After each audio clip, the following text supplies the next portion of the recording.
Coda for TVZ. We're loading into it right now, and yeah, this is one of the matchups I've been looking forward to. We heard from GamerRichy previously, and yeah, Cladorhiza. Yeah, well, we heard from both of them actually, because they're both some of the previous winners. These are some of the well-known favourites. Yes, of the crowd. Everyone knows their names, or their many names. In the case of the gentleman spawning in the top left, he is in the pink. He represents ECV Pro, but was formerly of his opponent's team. It's GamerDevvo, or Cladorhiza, as he is more often known. Warm Dave. Warm Dave, as he is occasionally known.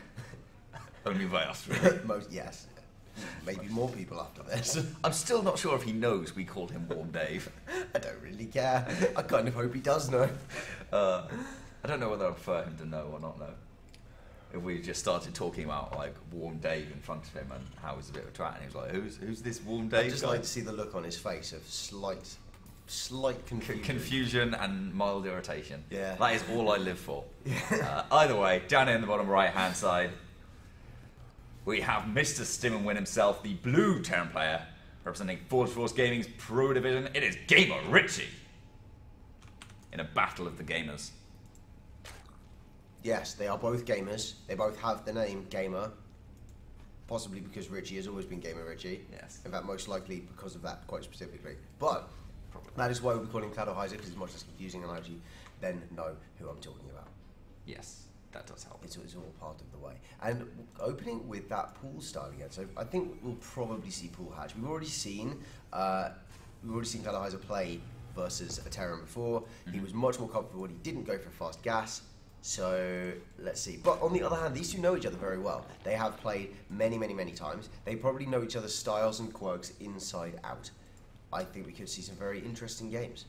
Yeah, that's definitely a possibility. I mean, yeah, as you mentioned, they are both previously, at least, of the same team. And GamerRichy is the sort of guy who, unlike Boombox, who we just heard from, he doesn't like practicing with anybody in the UK scene because he feels it kind of blunts his edge in LANs. GamerRichy, he doesn't seem to be like an edgy player. I see what you did. That wasn't really what I was going for. Unlike Edgy Dave. Yes, so edgy. But he's not a player who really wants to win. He's not driven by that overwhelming need. He just seems. Don't get mixed up here. He wants to win. Oh yeah, but he doesn't need to win. Yes, it's not like all that drives him. He loves having fun with the game and loves having fun with everything as he seems to. But yeah, what I'm trying to say is I feel like he'd definitely be after those practices with Cladorhiza, particularly with Cladorhiza actually being one of the best Roach Hydra players. I almost want consistent all the time Roach Hydra. I want to say he's one of the best in EU. I can't think of any other EU Zergs who are known for their Roach Hydra Viper versus Terra play. Yeah, he is consistently absolutely excellent. He does such a good job at maintaining that kind of style and controlling the flow of the game when he does. So it's just a style that he likes and uses incredibly well. And it's like, arming someone in GM with that is an incredibly dangerous tool. Richie, indeed. I can't remember if Richie's GM or in America. I think he's NAGM. Yeah, I don't know if he's NAGM currently. No, I think he said he was. I think he was talking about this. So yeah, Richie is currently GM of sorts. Both these players, therefore, very talented. Yeah, they are some of the stronger players in the tournament. In the world, technically. Yeah, no, very true. I mean, GM's top 0.86% or something. So, yeah, you're not wrong. Just, it is very funny how much of a skill division there is between, say, even the GamerRichy, who is, as a GM, even if you, count it up along all servers, they're still, top 0.86%, percentages, discounting SEA, which is probably, 50% GM. And then put him up against someone even one of the not so great pros. Let's say Bling, and Bling will just trounce GamerRichy 99 games out of 100. Yeah. It won't even be close, and there's just a tiny couple differences in percentages, but they are so meaningful. Yeah, it's weird how it scales so sharply towards the top end. It's kind of unusual in that regard, but. I guess there's always like personal encounters as well. Like you might see someone who's just very good against a specific opponent. But either way, that's not really what we're here to compare. We're here to compare the styles of these two players. Cladorhiza getting his creep up and taking his relatively late third. Richie has a Reaper waiting on it. It's been doing some scouting. With that Reaper waiting on the third base and making sure that it doesn't go down and when it wants to, ideally. And the Queens are trying to prevent that happening as well, because you really, really don't want a Terran to go, oh, see, that tumour maybe... No, you can't see it. It's not going to happen. Oh, it is going to happen. He's gone in at exactly the right time. Bye-bye, Cube Tumour, says the Reaper, stopping that scouting, stopping that Creed access to the third base. Drone going to follow it up as well. And I'd like to have seen maybe some backup Hellions to chase down third bases. But Cladorhiza, without the third... Richie, without the Hellions, both of them thinking around what their opponent's going to do and playing to a stronger strategy. And Richie has shown a distinct preference for just going for straight Marines with a little bit of mine. I mean, the problem with Hellions is you can't stim them. I feel like as much as we talked about stimming various different things, we can't add stim to everything Terran has. Yeah, it's true. No, you make a fair point. Hellions would just be too fast. Oh god, Hellions being fast with stim. To be fair, if it didn't actually like reduce their damage point. Because Hellions have like a 1 second damage point. The time they wait before firing. So it actually wouldn't matter that much unless Stim reduced that. But either way, GamerRichy with a little bit of a isn't going to be able to think the transfusers are just too strong. And they're going to push them away. Still no third base. This is late even for a late third. It is late even for a late third. This is the kind of time when you think, where is that fourth gas? Where are the Mutalisks? This is when you start to get really quite scared as a Terran versus a Zerg player. Yeah, indeed. It's just started now. So late. That is really late. Like even like it's a very, very safe way of playing roaches. But I think judging by the way he's played things, the roach meta seems to shift a little bit towards less of that 1-1 roach time attack. And this is something actually not this season's map pool, but previous seasons. Which was very bad for roach attacks, which obviously, as a mainly roach player, Cladorhiza wasn't very happy about. So I think he's just shifted his play a little bit to include little bit less of the 1-1 roach timing and focus more towards those Hydralisks and the Vipers. And with that, it's much more acceptable to get a late third because you can play a bit more greedy with your tech. And true. that's how you get to those Vipers quickly. That's how you get to those +3 upgrades quickly as well. Attacks coming out of Richie where he's just he's not noticed. Nope. Here he goes. Oh, lovely splits. Nice. Lovely Perfect time. Yeah, He handled that so well. He actually split off this drone on the right towards the extractor. I think he was ready if the Widowmine went for it to build it into an extractor, which just negates the attack. It was such a beautiful reaction as well. Like really quite understated from what Cladorhiza did. If you look at it, he basically didn't panic at all. He made the smallest possible movements to make sure that it was handled perfectly. That is StarCraft Micro in its essence. Absolutely.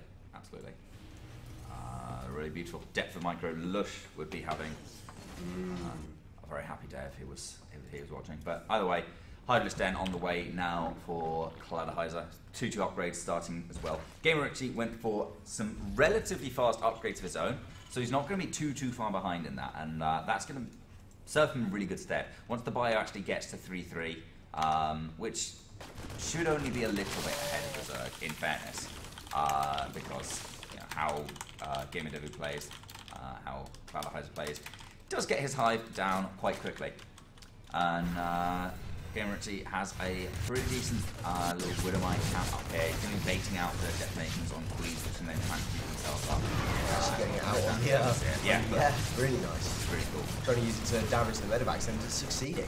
Yeah, very nicely. I haven't actually seen anyone do that. Like, I've seen people even build mass overseers to bait out Widowmines, but not with just like one overseer which you have to use. That's for ultra-risks usually. Yeah, he is a very, very smart cookie. And we've known this from day one. Like, I remember when he was in Gold League. Like, he was in Gold League when I was in probably Plat, maybe. Yeah, no, I remember Killer Sponge as he was then in Gold League. And he, like, in the space of 6 months, he was like Master, GM kind of thing. He learns fast. He's a very, very clever player. Yeah, I forget he was Killer Sponge at times. Because Killer Sponge to me is the Gold, maybe Plat player. and Cladorhiza is the master GM. Yeah. He can move towards it. Big concave, getting straight on top of these tanks as well as some of his units. GamerRichy is getting crushed through here. Lots of strength in this queen, so he's not even having to use it. The last tank falls, and Cladorhiza still has more to power on forward. He does, he absolutely does. It's that Roach Hydra style you were talking about. It's always the Roach Hydra. He knows why it's so good. It's like, I remember you describing it as kind of like the Protoss Death Ball, because you have the powerful ranged units in the back, and you have your tanking, which is your zealots, that also do some reasonable damage in the front. And it's just like, you turn up and you kill stuff. You kill stuff because your army is built well. Yeah, absolutely. It's reliable, it has options. It does do really well. And a couple of transfuses are going to come down here. I think he actually misclicked that one. Yeah. Either way. He's edging back and forth in front of tank range, and he's taken a few hits and maybe didn't need to, but big concave there. And with the 2-2 timing as well of Edgy Dave, he has rushed forwards onto GamerRichy. GamerRichy now back up against literal his own wall. He has to move back. The queens are a really helpful piece of this army, actually. Yeah, you've seen Queen's taken an offensive force a couple of times, haven't we? AC did that as well, for his kind of spine-crawler Queen attack that he made, which was quite cool. And I really like to see it. It just gives you this extra spellcaster versatility before the time when Vipers come out, and as we see, the Hive only just now beginning for Cladorhiza. He's getting about the 15-minute mark, maybe a little bit late, but it's not too late because he has that spellcaster support already, he has the transfuses, and his army has been so strong up to this point that he can absolutely justify it. Yeah, this is much later than his Hive usually comes in, but as you say, the unique way in which he's played out this game has just absolutely enabled that, allows him to get away with it. And also, there have been far fewer tanks. When he got that engagement over here, 3 tanks in the back and got a huge concave, got a big group down on the tanks and killed them all off. GamerRichy's only on 1 factory. So Cladorhiza knew he didn't actually have to get urgent Vipers to deal with the tanks. He could just overwhelm with Roach Hydra Viper, and looks like he's going to try that again. The same position, he's pushing on forward with 1 tank in the back in a great position, but Roaches are pretty fast. They're going to close on that, and if it's taken out in just 3 volleys, the Hydras and the Roaches pushing on forwards again. GamerRichy just can't quite attack into it. He evacuated a lot of his forces, but 3 Vipers on the way now, providing the last key Cladorhiza needs to unlock victory. I pretty much agree. If this army composition looks so good out of Cladorhiza, and he's actually managing to trade very cost effectively, or more than cost effectively, as a Zerg player versus the Terran, and even, you might expect even the Zergs to be at a deficit. To see Zerg ahead in resources lost is kind of a big deal. Yeah. You don't normally see that, and mules be damned, you need to see better engagements out of Terran to stay alive. Yeah, especially when you consider, although the 3rd base was late, he wasted no time establishing a 4th or saturating that 3rd base. And Richie's, his 3rd base wasn't super fast, and he's been pushed away from it once already. So it's pretty tough for him. Cladorhiza now trying to find an engagement angle. It's going to be a little bit tough with the tanks and with the army up on this ramp. But you know what, it might just be that he has enough, especially if he can get a couple of key blinding clouds to just crush in and overwhelm. Yep, putting that tank straight into the forces. Now very little splash remaining for the forces of Richie to fight with. He's got that 1 tank siege up on the ramp, but that lasts no time. The Roach is going to be pushing through that bioforce. There aren't actually any blinding clouds, and the fire and DPS is looking something fierce, but at the same time I think it's not going to be enough. Yeah, losing a lot of medevacs. He's just going to push straight forward. I thought he might pull back in the face of that tank fire, but no. Cladorhiza does not care at all. He's got the Remax wave coming behind this. Mule's coming down in desperation for Richie, but I think these Hydras are just going to clean up all of the units, all of the SCVs on this base. Maybe Richie can push it back with his last wave of reinforcement, perhaps not even then. The Roaches seem to be tanking it so well. Well, the reinforcements have taken out all but 1 of the Roaches, but I think there still are a few too many Hydras remaining, especially with that tank coming in. He is finally going to push him away. Looks like, the confident mule drop was enough, but 25 workers went down, and Zerg is like waves crashing on a beach, and erosion can be a real problem. Yes, it really can. It is just wearing him down over time, over and over again.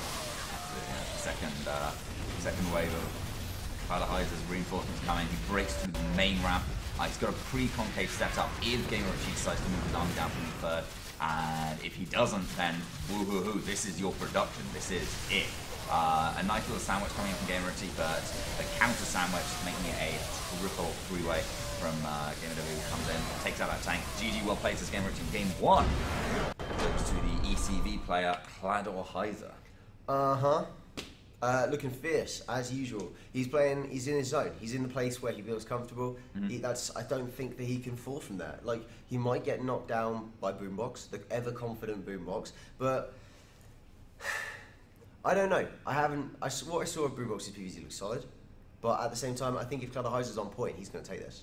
Yeah. Like, he's probably the strongest looking player that I've seen, because I saw a couple of maybe imperfections in Boombox that Cladorhiza just hasn't really displayed to me. Maybe. On the other hand, so far, we've only seen his TVZ, which is far and away his best matchup. Yeah, that is a very good point. So, yeah, I'll just take a quick look at his ladder statistics as well. Although I think he does play mainly on his barcode, but yeah, that's a master. Even so...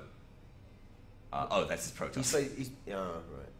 Yeah, okay. Actually, he's only played like one game. 2 games. He's played one game. Yes, no, he's played 2 games as on this account this season. So, he won one and lost one. He won one and lost one. None versus Darren, but only. I have seen him with an 86% win rate in GM.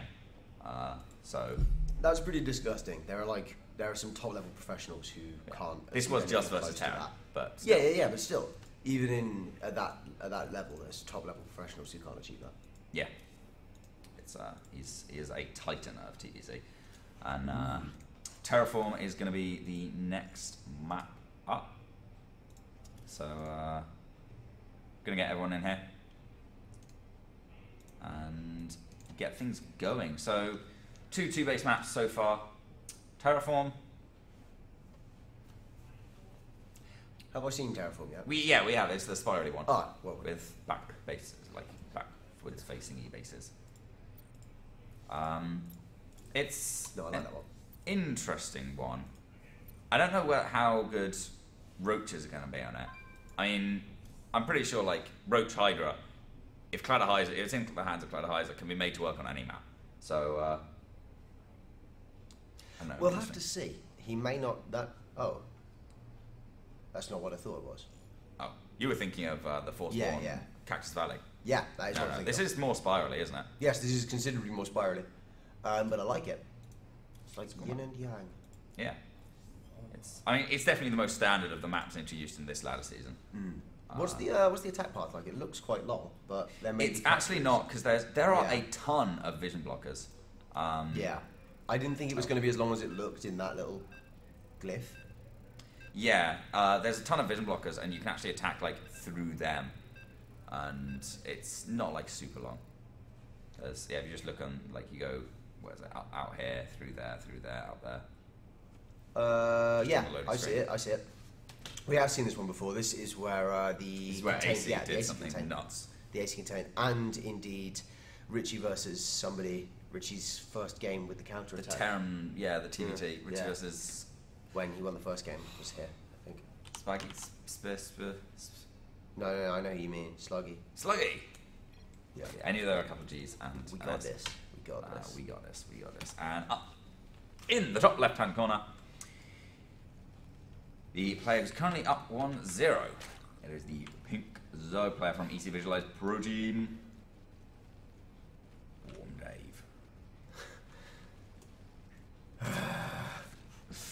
And his opponent, the other fan favourite, in the bottom right, in the blue, representing Forge Forced Gaming's Pro Division, it's GamerRichy. Who's not warm anything. Except warm-hearted. Warm-hearted, yeah. That's true, actually. Yeah. Maybe that's where Dave came from. Maybe Dave is the sibling that GamerRichy is going to bring to us. What? Sister Stim? No, not Sister Sim. Yeah. Like, I thought GamerRichy was going to bring us a sibling, like an unwanted present. Oh yeah, no, I've forgotten about that. No, I didn't want How can you forget about your siblings? Of course, it's not like they're constantly sitting there making whining. It's not. Yeah, see, you live in the same house as yours. Mine just turn up every 2 weeks and invade my house, and they're just annoying and in the way. They're just like, oh, I'm in your room, mate. Well, actually, in fairness, my sibling is very much not ever in the way. He just kind of sits up in the attic playing League of Legends. Yeah, that's true. I haven't seen him in a long time, actually. Like, he's just up there. Yep. Doing his thing. Doing his thing. Shaking that booty. I hope not. I hope not. Oh, God, why did I say that? Well, that's the emotional scarring for the day out of the way. Looks like Cladorhiza going for the same build as last time. Pool, Hatch, Brilliant. Richie going for probably Reapers, same as before. Or real standard stuff, getting the scout out, nice short rush distance as we covered, so Richie will get that Reaper across the map, get the damage or the information out of his opponent as soon as possible. Yeah, absolutely. I mean, yeah, Reaper openings are just good all around. They're pretty cheese defensive, especially versus Zerg, because if they're going for lings, you just eventually kill all the lings because they can't catch you. It's not too difficult to micro against. Get scouting down, so they're pretty good against later cheeses. And yeah, it should all be pretty good. As the Reaper makes its way across the map. Lots of different thoughts coming in from the chat. People saying the Roach Hydra's great on this map as it's very choky. Others saying they predict he goes Mutiling Bane, just a mess. I quite like all of those suggestions. Yeah. Yeah, like, I mean, I kind of want to see how it plays out, but if he'll just do, I honestly think that he'll stick with what he's comfortable with, but at the same time, he is a clever player and he is a tactical player. So if anyone's ever going to decide to completely change their strategy to mess with someone, it's going to be Cladorhiza here and now. Yeah, true. I still feel like, well, we're off this gasless opening now. I'm almost certain it's going to be Roaches in some form or another. The only time we've seen him go Lingmei Muta today, and for a very long time in fact, is when he went for an early sort of speeding cheese. And we saw how well that turned out. He just never really quite seemed to stabilize after the econ hit he took from getting his first lings out. But either way, Gasless is a great way into Roach Hydra, into Roaches generally in all matchups. Just and double Gasless coming down at 5:30. Clear sign of both the Gasless opening and a potential Roach transition. Yeah. I mean, I'm not wrong about that. No. Opening with down, no gas like, and then building gas. Yeah, that is a clear sign. I saw him going down. And I was just like, I was mentally in scouting on ladder mode rather than talking about games mode. So it's just like, oh, gas going down at 5:30. He's open gasless. So, no, they know that. It's really obvious. Oh. By the way, plenty of queens out for Cladorhiza here. 5 queens opening. Pretty nice. It's gonna be getting all the injects he needs, getting all the creep spread he needs, and most importantly, actually getting all the transfuses he needs. These are what provides him, what affords him the defensive power for how late he actually gets his Roach Warren. You can hold off on queens against anything but like a really committed all-in, involving like queens do really want to handle bats. Build a couple of lings and they actually really want to handle bats. It's how life depends. And, so far, everything looks pretty nice here for the pink Zerg player. Yes, well, I mean, things are looking okay for both of them. He actually doesn't have a transfuse. Only on that queen that's being focused down. Yeah, but you know, the Hellions seem to be on quite low health anyway, so to my mind, it isn't the end of the world. But what you doing? Like, going to try and attack lowest energy queen, not what you meant to do there. But of course couldn't get to the other ones at that time. Just going to keep those units back a little bit, let them heal up, make sure everything works out okay, and then Rich can go in, blast away a couple of G real quick. Only gets one actually. Yeah, he changed focus to the drone, which is very nice one. That's very nice. He's going to push away the Italians. Secures his third base in a slightly more timely fashion than last game. Still a little late, but like nothing crazy. It's just a late third. It's not like the point where you start thinking, okay, hang on a minute, where's the third base? Yeah, it's not like 9 minutes 20 like we saw last time. Instead, it's 8 minutes 30. Late but not panic worthy. And we're seeing the Baneling Nest coming down as well, which could be incredibly critical for just defense against this attack that's coming on its way now from Richie. We've got a few Hellions mixed in. We've got actually quite a lot of Hellions and a couple of Marines mixed in. Yes, this is the Stimbat push. Yes. And, oh, surprise! Surprise, Queens! Surprise Didn't Queens. think that was there. Then Vision Blockers, you mentioned, coming into play instantly. But of course, a heavy Roach Force will do very well on creep against Hellbound. They just can't keep up. Yeah, they absolutely can't. They do put kill off 1 or 2, 3 roaches as Cladorhiza elects not to follow in, but these marine count is rising. Stim's done now, and medevacs are here too, but still, without the tanking afforded by the tower, the extra splash damage, he just had to back off because roaches just too good.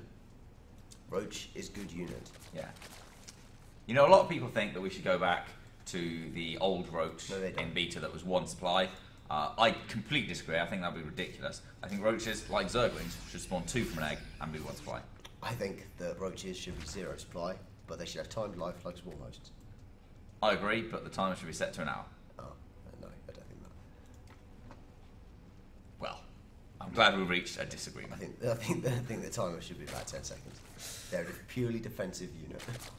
Or, like, no, you just proxy a hatch. How cool would it be if, like, for dealing with powers, like Queens had a power for, like, I don't know, a bit of energy. I don't know how much. Where they had like spawn bonus units, and they could spawn like panic units to help with defense. It'd be like the Zergy version of Photon Cannon, Photon Overcharge.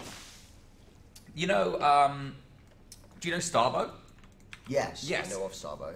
I've never Queens played and it. Starbow don't actually have an attack, but they do have like the Enrage Queen ability, where they gain an attack. So sort of like that, except they keep their attack. Yeah, I guess. Yes. A bit more like a photon cannon almost, actually. Like a photon. Yeah, Zerg needs photon cannon. Yep. No, you convinced me. Photon cannon is Photon everybody overcharge. the most beloved. Yeah, photon overcharge. Photon overcharge is the most beloved ability in all of StarCraft. Yeah. So why not give it to Zerg, the most beloved race in all of StarCraft? You make a very fair point in some areas, but not in the ones about Zerg being loved. I love the attacks coming out of Richie, though, unlike your commentary on the love of Zerg. I mean, Richie's little pokes in and around, coming out, trying to do as much damage as possible, keeping those units alive most critically. Very, very important. And behind it all, he's getting himself into a strong macro situation. Does he have a 3rd command center yet? No, it's just now on its way. At about the 12.5-minute mark, so that is quite late for a 3rd command center, meaning he should have quite a lot of units already out on the map. And indeed, he does. This little attacking force moving down towards the 3rd base, presumably going to try and siege up, but the defenses, and the creep of his opponent already very far out. He's going to know this is coming, already setting up a concave at the top of the round. Here it is, the Banelings rolling in, going off largely on the tank actually, a little bit on money, but there's more than enough to clean up this force. Yeah, absolutely. Pushing it back very, very nicely. And a bit of an interesting composition as well. I guess this is a good time to talk about it. Oh, tank. Bada bing, bada bing. Go away.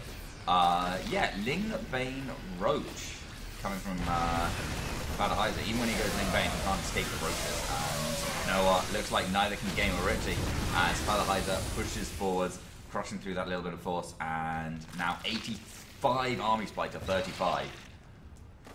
This is a tough hold from GamerRichy. He's going to have to rely on the SimCity on the wall he's got there, but crash comes in the vein into the bunker. I think it was just SCVs to that bunker. Yeah, I think you're right. Oh man, just turning the lights on to intimidate him, but yeah, Cladorhiza's not intimidated at all. He doesn't care, he'll blow up the, oh, the SCVs pulled back at the last second by GamerRichy was not enough. If they don't get acid from the flames, they're going to get acid from the roaches. Cladorhiza is an irresponsible dealer, giving acid to anybody who asks for it, and mostly those who don't. Just he's a pusher. He is a pusher, and he is pushing straight into GamerRichy's natural base, and up people out. You know what? He left his front door open. It's curtains, man. It's curtains. We all know that it's curtains. GG, well played, says Richie. And he told me that this was the only game that he really cared about winning, and unfortunately, he was not doing that. So, like, I mean, he's had a good road, but he's not out yet. He's still going to advance through, I'm sure. Yeah, most likely. I mean, this is group stages and top 4 advance in 5-man groups, so Yes. it's a little embarrassing not to advance. But in fairness to the people who don't advance, they're entering it for the fun. We've got a lot of high diamond GM players, and then again we've got like the top community guys like Nova Wolfen. Great guy, does a lot of work in the scene, but I'm not gonna lie, he's like gold, plat, maybe at best. And, That's about where I think we are. Like being at the bottom end of a bracket full of masters, you're never gonna do so well. Grimsy as well, who once got diamond. Once got diamond. Got diamond, yeah. I twice got diamond. I Take that. think I 3 times got diamond now. Have you really? At least twice. Goodness me. I think this is my 3rd season of diamond. But, I'm gonna check your profile right now. I'm checking your profile right now. Oh, I see you're still a member of Edgy Dank Esports. Edgy Dank. Represent. So edgy and dank. No, go back to my profile. Look, you just... No, go... Oh, for God's sake. Look, just hover over, see how many times... Oh, okay. 2 times now. Yeah. Oh, well. Do you shine bright like a diamond? Maybe. You don't know that. Either way, we're going to be getting up the interview again with Cladorhiza. Before we do that, let's just decide on our own questions before we go to the interview. Do you have anything you think of to ask him? I can. Why do you keep changing your name? Why do you? Yes, we're going to go with that. Okay. Yeah, I'm going to try and figure out like exactly, because he's got a lot of different Roach Hydra builds. Yeah, he does actually. And that's not something many people would say. Most people are like, oh, this is how you Roach Hydra. You do the 1-1 Roach into the 2-2 Hydra into the like 2-2, maybe 3-3 Roach Hydra. And that's one of the things I like about it, the smooth transition of the attack and the attack and the attack. And at any time you can end the game. But he's just got a bunch of different things. And even that last game has a really interesting composition with Roach, Bane, Leng. Not like a Roach, Bane, or Leng. Just that's what his army is. And yeah, it looks like we've got him joining FaZe at the interview desk right now. Once more. So yeah, once more, just as soon as we get the confirmation they're ready, we'll be hopping over to them. And hello, it looks like the interview desk is ready. So yeah, take it away, FaZe. My interviews. That's why he keeps on coming back. Yeah, they're top level, top level. That much harder. Yeah. No, Dave, you've advanced top of your group. Congratulations. Yeah. You've beat Sluggy. You've only dropped 1 game so far, which is brilliant. Yeah, and that was. Well, like you're not even happy about that game, are you? I'm not happy. Like I mean, I should have just macroed every game, but the one game I cheese is the game I lose. So. But the way you play, it seems like I want to know the secret. How does your Roach Hydra just not die to bio? Mostly because there's it's like a decision-making thing about how many tanks I scout. If he makes more than 3 tanks, I kind of go into Vipers really fast. And it's just like having a standard build, which I do every game, but then having about 6 or so variations of it, they're very difficult to scout for the Terran. And it all relies on what he's doing. So if he goes mass bio, I'll do something like Roach Bane, which is what Richie did in the second game, which is why he lost, because Banes beat bio. Yeah, literally Banelings. I just loved how like it's pretty much like you get enough Bane, so it doesn't even matter if he splits. He just A moves. It is just that. It's the fact that he went for a 2-base, like really heavy pressure build, and with no upgrades behind it, which is the key part. So what I do is, if I scout this build, which is the 3 racks before 3rd CC build, like I know he's just got to have a lot of bio, mostly Marines, because he wants to get tanks out as well. So I know for a fact that I've got better upgrades than him, so I only start +2 carapace, because you don't want to start all your upgrades if you know that he's really all in, because that's the only way you can really lose. Because it's like start +2 or have 6 extra veins, which is ultimately what turned the tide. And also catching him on siege was pretty good as well. Yeah, exactly. I mean, like, you call those tanks on siege. The Roach just overpowered the Marines like mad. Like even though Marines have very high DPS when in large numbers, but like it doesn't matter. You just steamroll A move. Like you defeated his stim to win. Exactly. Stim to have 10 less health to lose is my motto. Oh. All right, and now that you've beaten like probably one of the top contenders, are you feeling more confident against against last year's winner, Boombox? Well, now that it's not like my ZVT's always been my best matchup. So now that I've beaten the best Terran in the tournament, I'm not going to concentrate on that anymore. It's all about the ZVP, and if seeding goes to plan, if Figaro comes first in his group, I'm going to only get him in my side of the bracket. So Boombox and Spacey are going to fight it out in their side. So I've just got to worry about ZVZ effectively up until the finals. And that's all I'm going to be worrying about right now. Yeah, I mean, like, to be honest, if Spacey's ZVP is good enough, like I've heard he's been polishing it off. He looks like a big contender to beat Boombox. Yeah, he's got a good muter style, but Boombox has always been really confident versus Muse. So. Like especially with the amount of blink stalkers he makes. Well, it's the fact that he sends out the same hallucination scout every game, and if he scouts the amount of gases, and it's all dependent on whether he moves out or not. So that's basically, he can do a lot of damage if you go straight for muters, and if you don't go straight for muters, he has a lot of time to scout it. And one of the games I was watching, he scouted muters, and literally by the time 10 muters flew into his main, he had double Stargate, 6 Phoenix already out. He just crushed it, moved on, and won the game. Oh yeah, well, like Boom explains why he won last year, beating 2 Zergs to the top. All right, and I'm gonna let you go now because you have to. Yeah, you want to go eat, don't you? Like it's just about that time. Oh, wow! Beth is eating right now. He's eating right now.